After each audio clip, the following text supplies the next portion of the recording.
The Power of Laughter. Lessons from the Three Laughing Monks. Hey there, beautiful souls. Welcome back to Philosophies for Life, the podcast where we dive deep into ancient wisdom and modern insights to help you live a more fulfilling, meaningful life. I'm your host, and today I'm absolutely thrilled to share with you a story that's as heartwarming as it is profound. We're traveling back in time to ancient China to meet three extraordinary individuals known as the Three Laughing Monks. These mysterious figures didn't preach with words or write long texts. Their only mission was to spread joy through the simplest, most universal language of all, laughter. So grab a cozy spot, maybe a cup of tea, and let's explore how laughter can be a powerful tool for transformation, healing, and connection. Now, let me paint the picture for you. Imagine a quiet village in ancient China, people going about their daily struggles, working in the fields, worrying about their families, carrying the weight of life on their shoulders. Suddenly, three monks walk into the marketplace. They don't say a word. They don't ask for anything. They just stand there in the middle of the crowd and start laughing. Not a polite chuckle, mind you, but a deep, belly-shaking, soul-stirring laughter that seems to come from the very core of their being. Before long, the villagers can't help but turn their heads. What's so funny? Why are these monks laughing? And slowly, almost magically, the laughter becomes contagious. The whole village joins in, forgetting their troubles for a moment, lost in a sea of joy.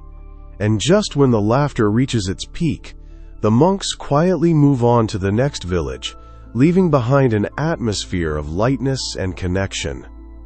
Who were these monks? No one really knows their names. They never spoke about themselves. They didn't need to.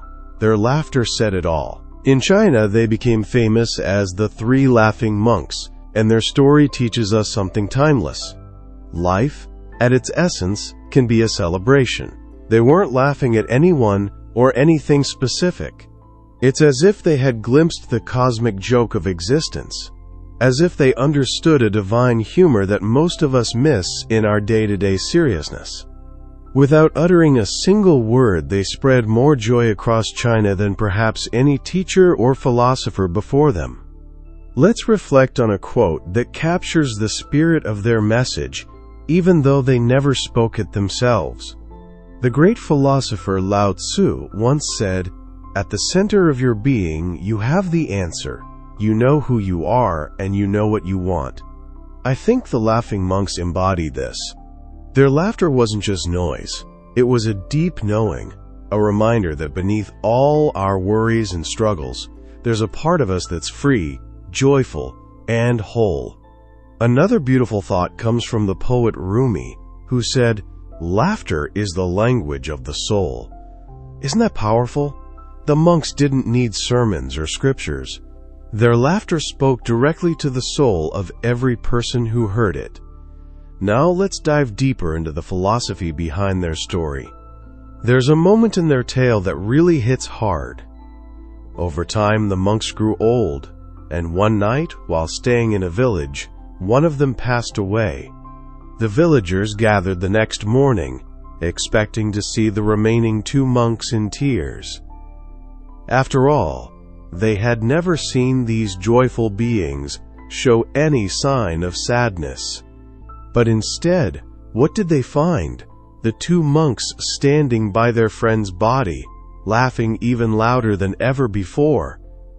The villagers were stunned. Some elders even tried to reason with them, saying, "This was your companion. How can you laugh at his death?" And for the first time, the monks broke their silence. They said, "We're laughing because he won. We always wondered who would die first, and he beat us to it. We're laughing at his victory, and besides, we shared so much joy together. What better way to say goodbye than with laughter?" This moment is so profound because it challenges our cultural conditioning around death and loss. Most of us see death as the ultimate tragedy, something to mourn, but the monks saw it as part of the grand joke of life, a game, a dance. Even in death, their friend played one last trick. As per tradition, the body was prepared for cremation, but the deceased monk had instructed his friends not to bathe him or change his clothes. "I've never been impure," he had said.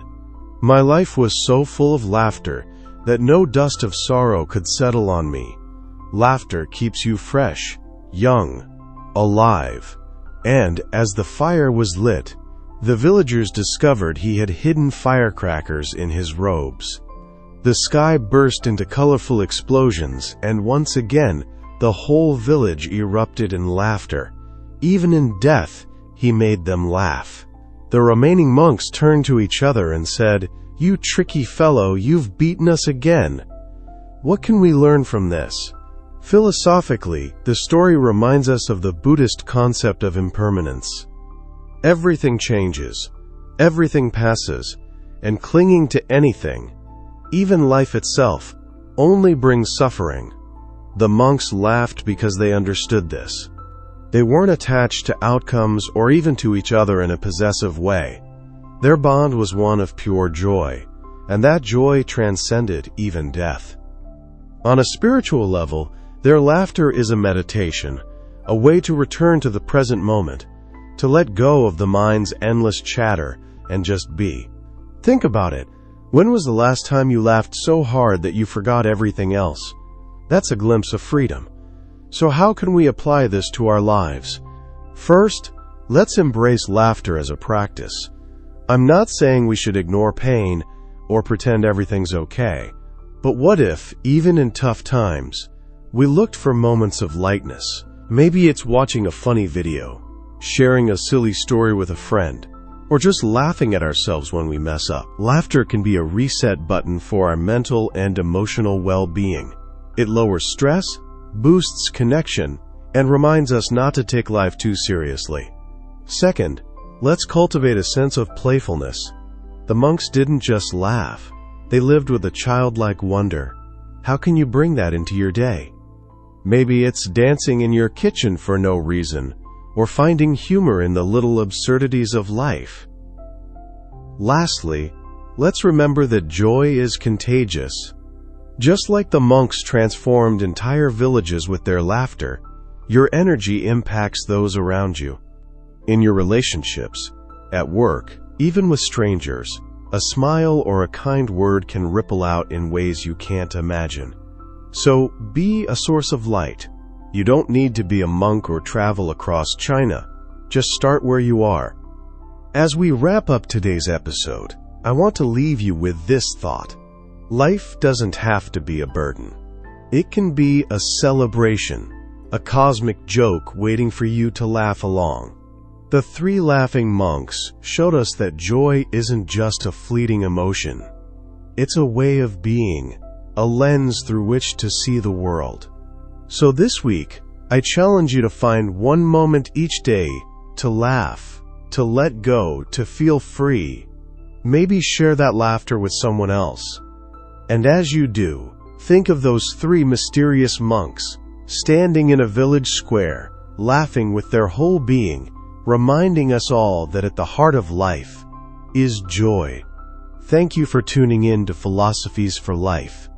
If this story touched you, share it with someone who needs a little laughter today.